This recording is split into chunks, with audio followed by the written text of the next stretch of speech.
तीन बंदे इकट्ठे हुए खारजी, एक का नाम अब्दुर्रहमान बिन मुलजिम, दूसरे का नाम बरक बिन अब्दुल्ला, तीसरे का नाम अमर बिन बकर। प्लान करने लगे कि तीन बंदों की वजह से उम्मत में फितना है, एक अलीजुल मुर्तदा, दूसरा मुआविया, तीसरा अमर बिन आस। क्यों ना इन तीनों को खत्म कर दें, सारा फसाद खत्म हो जाएगा।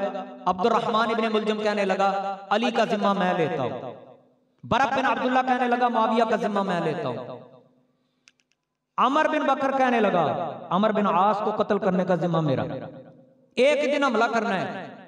जो बाकी दोनों थे बरक बिन अब्दुल्ला, अमर बिन बकर, इन दोनों ने तो हमला किया, लेकिन हजरत मुआविया जख्मी हुए, सहाबी रसूल रज़ियल्लाहु ताला अन्हु, लेकिन महफूज रहे, वो पकड़ा गया।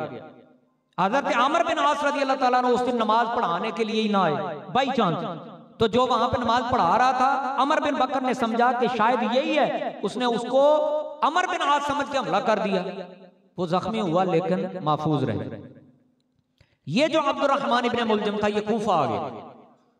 हजरत सैयदना अलीजुल मुर्तदा शेर खुदा रज़ियल्लाहु ताला अन्हु नमाज फजर पढ़ाने के लिए निकले, आवाज दे रहे थे अस्सलात अस्सलात।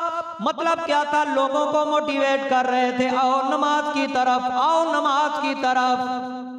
एक रिवायत है कि आप जब मस्जिद में दाखिल हुए, और एक रिवायत है कि जब आप मुसल्ले पे खड़े, वो जो अब्दुर्रहमान इब्ने मुलजिम था जिसने 40 दिन तक अपनी तलवार जहर में बुझाई हुई थी, यानी खूब उसने जहर लगाया हुआ था, इनिल हुक्मु इल्ला लिल्लाह, ये नारा लगाते हुए आगे बढ़ा। हजरत मौला अली रज़ियल्लाहु ताला अन्हु की पेशानी पे उसने तलवार का वार किया। जब तलवार लगी तो फिर आपका जिस्म पाक लहू लुहान हो गए, लोगों ने उसे पकड़ लिया।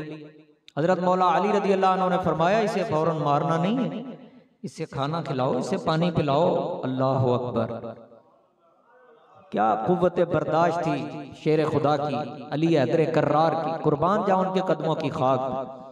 फरमाया इसको बिस्तर पे बिठाओ, अगर मैं बच गया तो मैं इसे खुद बदला लूंगा या माफ कर दूं, और अगर मैं शहीद हो गया तो फिर इसे तुम कत्ल कर। जैसे जैसे वक्त गुजरता गया वो जहर जिस्म में असर करता गया।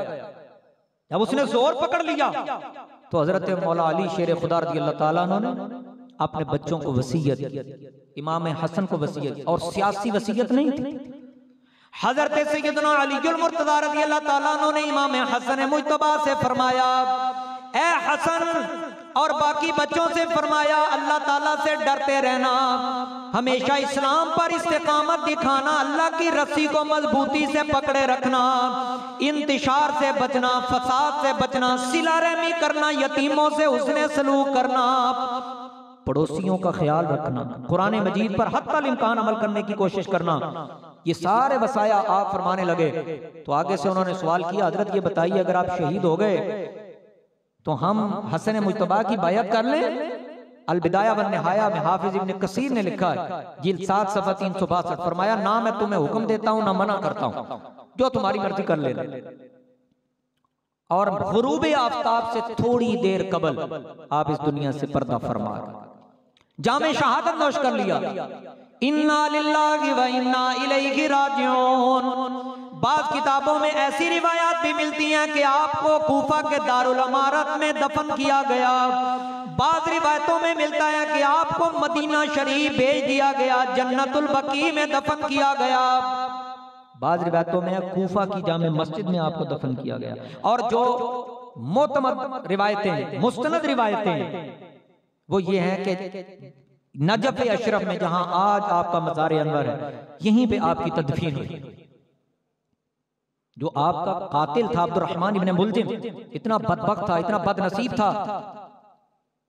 इमाम अबी बकर तैनूरी रहमहुल्लाह ने अपनी किताब अल अखबार उत्तिवाल में एक बात लिखी है।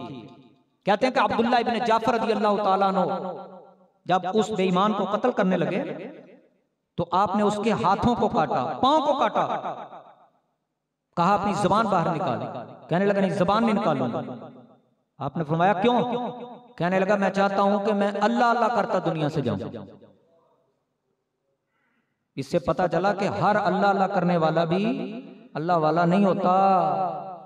ये हजरत मौला अली का कातिल है। हर हजरत मौला अली शेर खुदा का कातिल पे ईमान बदबख्त है। चाहता क्या है जी, मैं अल्लाह अल्लाह करता दुनिया से जाऊं। अल्लाह वालों को शहीद करके कहता है मैं अल्लाह अल्लाह करता दुनिया से जाऊं। इसका अल्लाह अल्लाह भी कबूल, ऊंची बोलो, इसका अल्लाह अल्लाह कबूल नहीं है। जुबान को काटा गया, इस बेईमान को वासिल व जहन्नम किया गया।